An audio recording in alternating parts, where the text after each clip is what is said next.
It will never cease to amaze me how a talented artist can sit down with a large stack of paper and create the illusion of life.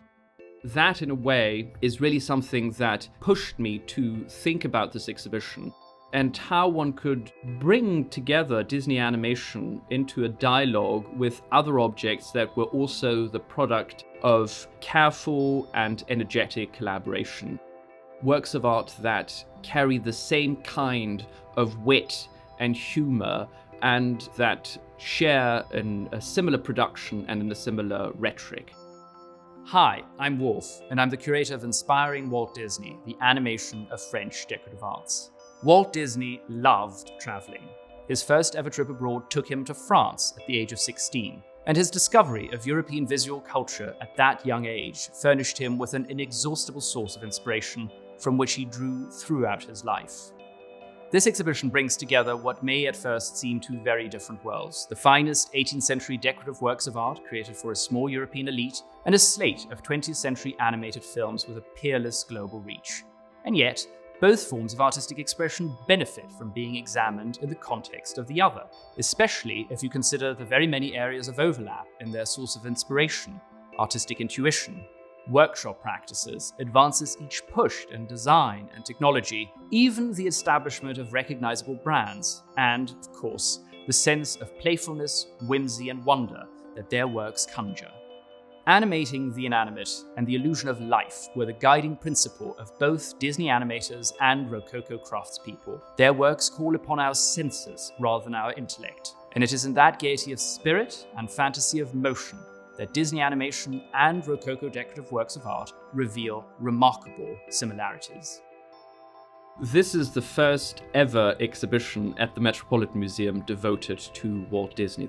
And the 18th century decorative works of art from our collection give us that opportunity for a three-dimensional take on his works.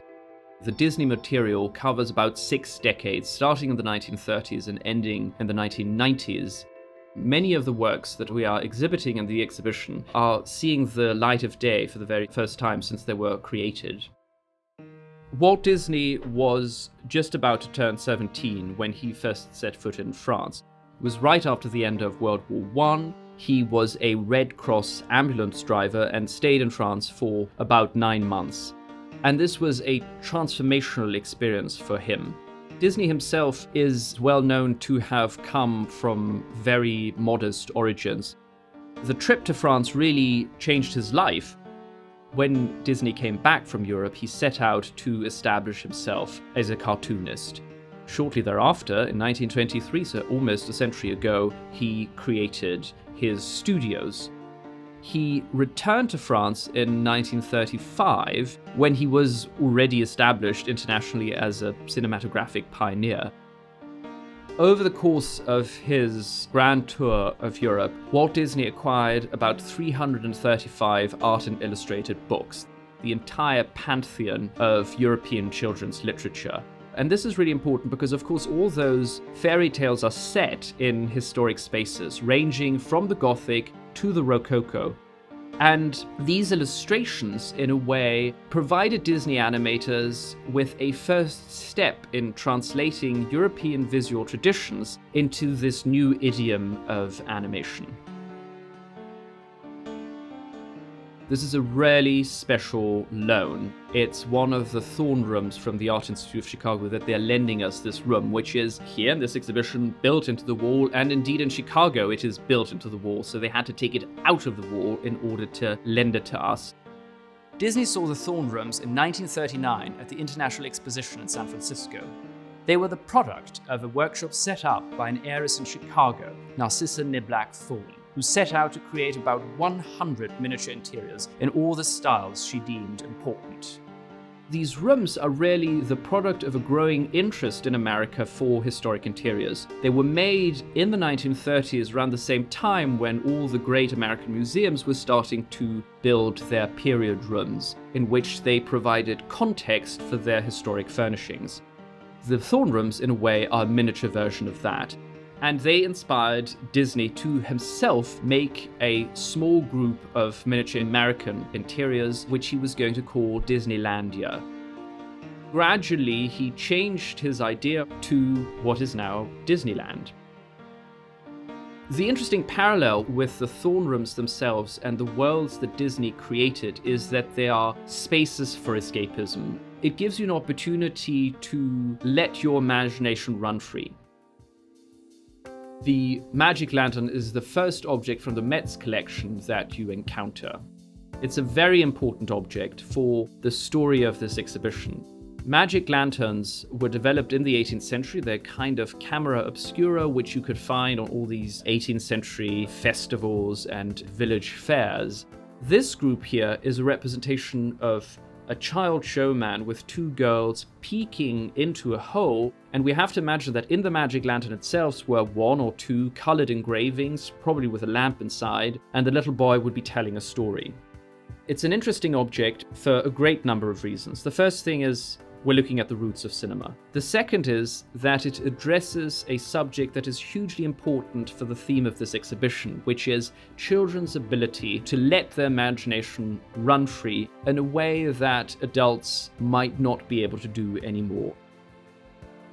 Disney himself addresses that in an interview where he says, "Over at our place, we're sure of just one thing. Everybody in the world was once a child, so when planning a new picture, we don't think of grown-ups and we don't think of children, but just of that fine, clean, unspoiled spot down deep in every one of us that maybe the world has made us forget and that maybe our pictures can help recall." This object is also important in another context because it introduces the theme of porcelain making in 18th century Europe. And in the exhibition, we are showing a great selection of very fanciful and very ambitious porcelain produced throughout the course of the 18th century. The parallel we're drawing is that when Disney started the production of cartoons at the beginning of the 1920s, animation was really in its infancy. It was quite crude, it was black and white, it didn't really have any sound, and certainly not the conveying of emotions. That was in 1923 when Disney started. In 1937, he releases Snow White and the Seven Dwarfs in color, a full-length animated feature with human figures that are able to convey emotions. So a highly sophisticated film. We're witnessing a huge jump, both in artistic terms as well as technological terms. And that is exactly true of porcelain at the beginning of the 18th century in Europe. In 1709, Europeans didn't even know how to make porcelain. And by the 1750s, there were a great number of European porcelain manufacturers that were producing some highly ambitious works of art. And of course, it's also a product of Rococo design.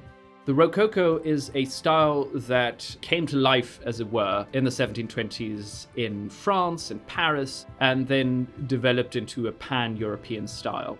One of the motivation of the craftspeople producing furniture, porcelain, candlesticks, etc., was to breathe life into what is essentially inanimate. This whole idea of introducing the energy of water, of vegetation, sometimes of flowers and birds, into the design of objects and interior decoration.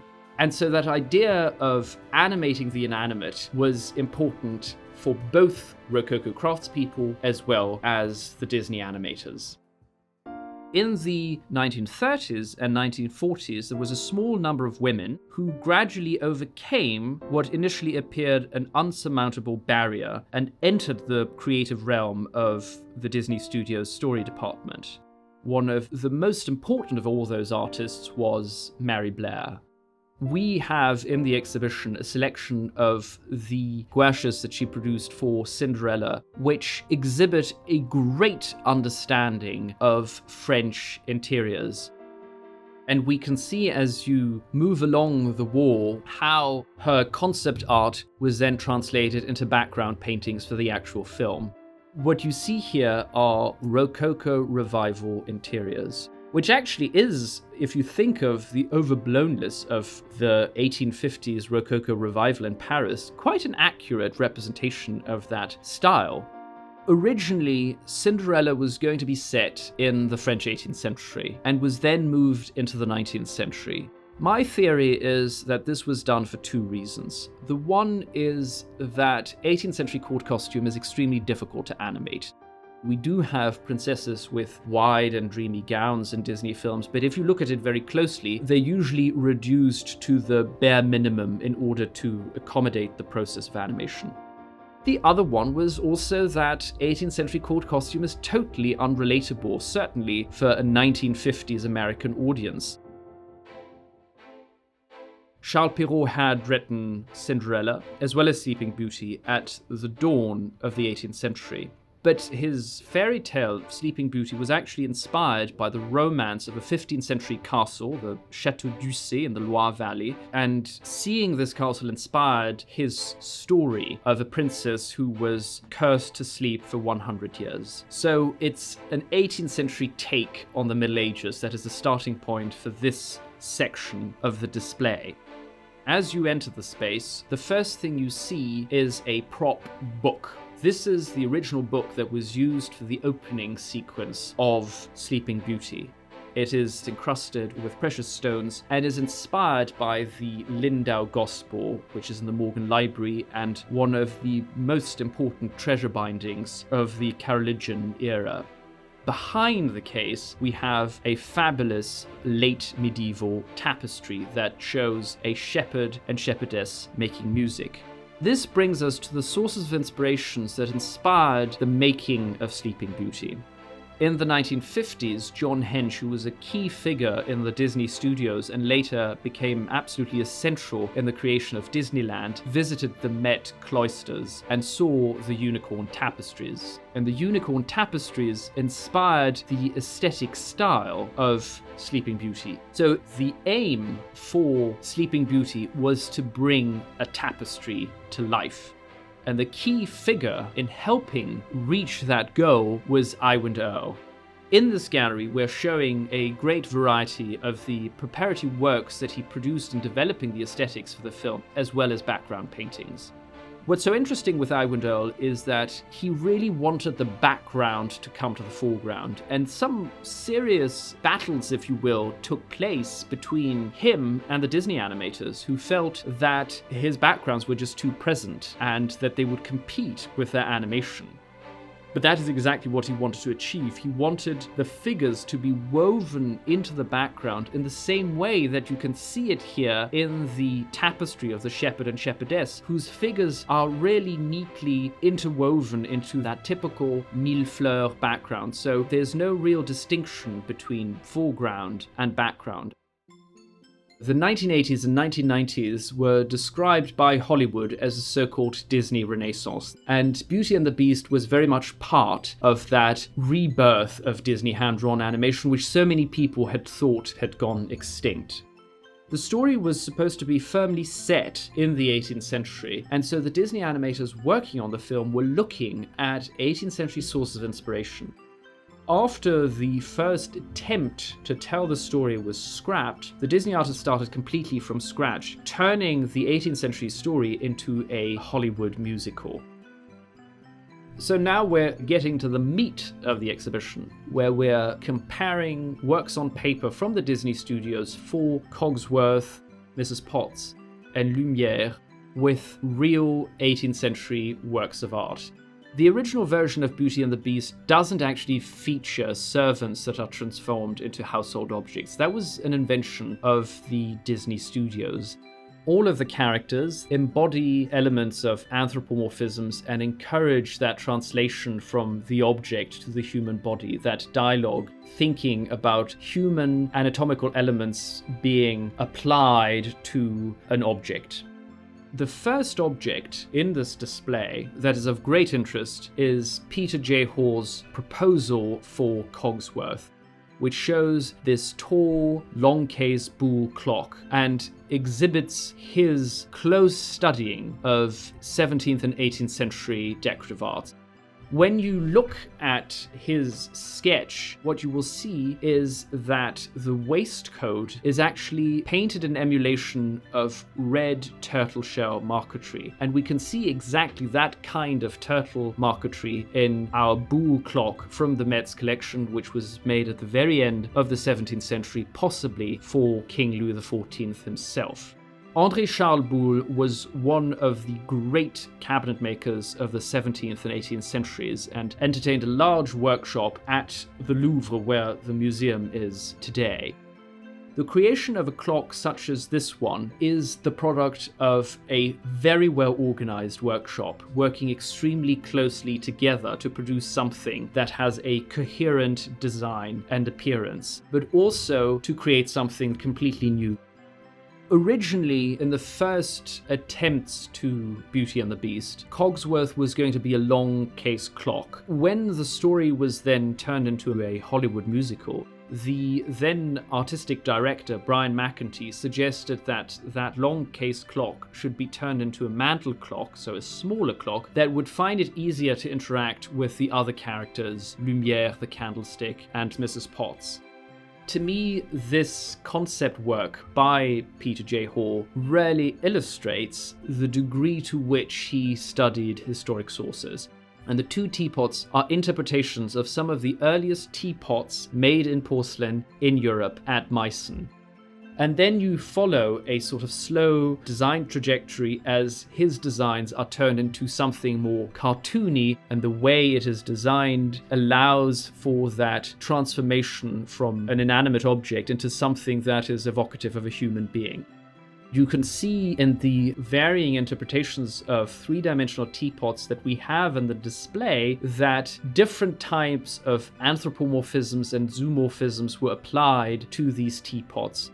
18th century craftspeople and artists working on these teapots thought fit to use the malleability of porcelain as a surface on which they could project their fantasies. So the teapot allows for different anthropomorphic interpretations, and we can see that in the dialogue between the Disney drawings and the 18th century teapots. In this display, we want to emphasize that the exhibition is about two different types of animation. There was no such thing as Disney animation in 18th century France. There was no such thing as cinema. But this is where 18th century craftspeople were trying to create their own illusion of life through their inanimate objects. And Meissonier's candlestick is a particularly good example of that. It's just a single stem, it doesn't have any arms, it's not trying to look like a person, and yet it has extraordinary liveliness to it. The movement is really evoked by all these complex lines going into different directions, being evocative of vegetation and water, which of course is very dynamic and lively. The irony, bringing it back to Lumière and hand-drawn animation, is that had Lumière actually been a complex Rococo candlestick with lots of ornament, he would have been impossible to animate in hand-drawn animation just because he would have been too complex. One of the great challenges in the production of Beauty and the Beast was the designing of the male lead character, the Beast. And you see this actually when looking at the literature on the Beast. You can tell that the illustrators always struggled creating a Beast. You know, is it going to be a sort of vile monster, or is it going to be a bit of a cuddly bear? And there are a great variety of different interpretations. So when Glenn Keane, one of the most important animators of the 1980s and 1990s, was tasked with creating the Beast, he says that the Beast was somewhere inside of him and he just had to bring it out. So what we're looking at here is the Meissen line. It was made for Augustus the Strong's menagerie of about 300 animals. And what is so wonderful about this object is really its facial expression. The lion we're looking at is confused, maybe a little afraid, The conservator who was working on it said that he looks like he lost his mobile phone on the bus. I mean, he looks really rather worried. And that, I think, is extremely important in the context of representations of animals in the 17th and 18th centuries, because we're moving away from that idea that animals have no soul and moving to a much closer dialogue between the animal kingdom and humanity. This is what the Disney animators have done throughout their history, is turning animals into characters that could speak and interact as if they were human beings. This is a very striking and moving picture. It is the portrait of Magdalena Gonzalez, a young woman who came from a family with a genetic condition in which hair covers the entire body. Originally from the Canary Islands, her father became a figure of curiosity at the courts of France and Italy. Although dressed in court attire, he and his children were partly regarded as animals and subject to scientific inquiry. This inhumane treatment was in keeping with early modern court culture that made a spectacle of those regarded as different. The portrait painter emphasized Magdalena's humanity through the look in her eyes, much as Glenn Keane did with the Beast's expressions. Beauty and the Beast was released amid the AIDS crisis of the 1990s, leading some to interpret the villagers' treatment of the Beast as an allusion to the stigma around the epidemic, and his return to his human self as salvation from the illness. The Beast Castle was designed both as a stage for the film, but it also becomes a kind of character of its own because it's a reflection of the developing psyche of the Beast. And as over the course of the film, the Beast's mood changes, so does the atmosphere of the castle, becoming lighter. We enter new spheres of the castle, new rooms, the library that is full of light. And then, of course, at the end, we've got the great crescendo in the film towards the ballroom scene, which is this room full of grandeur and beauty.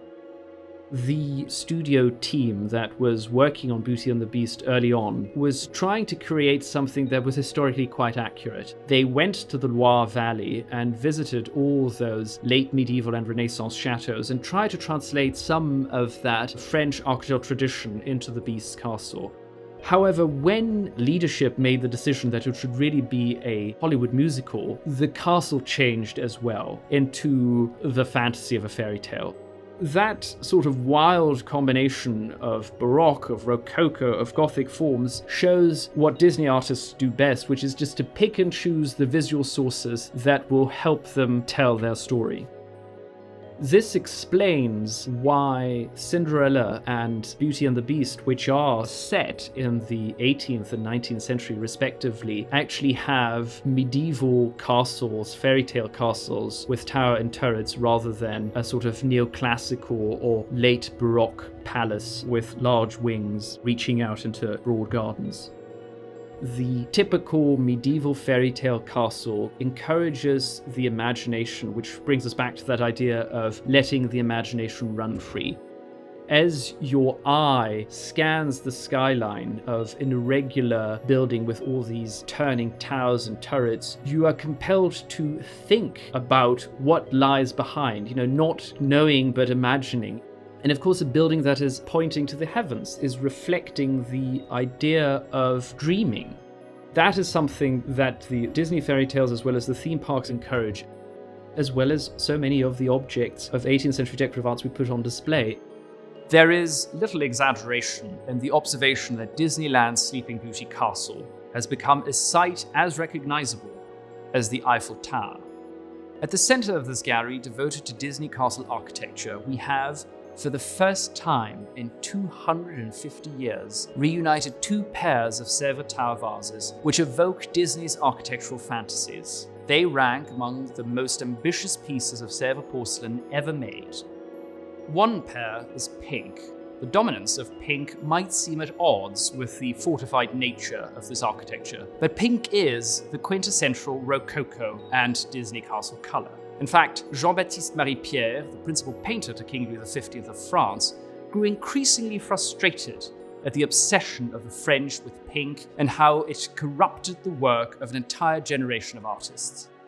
The intimate scale of the tower vases intensifies our focus as we examine each tectonic detail, the very phenomenon we encountered with Mrs. Thorne's miniature room. It ignites our imagination. Speaking of imagination, after all this exuberance of colour and fancy, I want to close this tour with this utterly unassuming object. This is Walt Disney's concept for a seven-arts city. Shortly after opening Disneyland in 1955, he envisioned creating a city of culture built around schools for the performing and the visual arts, where students would live together and feed off each other's creativity. A kind of combination of Epcot and CalArts. Now, no illustrative material survives, just this undated proposal. The most notable element of the Seven Arts City was Disney's concept for an encyclopedic museum that would showcase facsimiles of the greatest works of art which civilizations from across the globe had produced. By envisioning such a museum furnished entirely with copies, Disney once more set out to challenge the status quo. And in doing so, he was motivated not by intellectual discourse, but by the aim to share art with a broad audience. It is regrettable that this museological experiment never saw fruition, but the mere concept for it reveals once again the freedom, energy, and originality of Walt Disney's mind. Looking at 18th century decorative works of art through this Disney lens has taught me to understand further the motivation of 18th century craftsmen, which really was to entertain and give pleasure to their beholder. Now, my hope is that the exploration of the shared creative origins of these seemingly disparate artistic realms will resurrect the feeling of excitement, awe, and marvel that both Rococo craftspeople and Disney animators sought to spark amongst their respective audiences.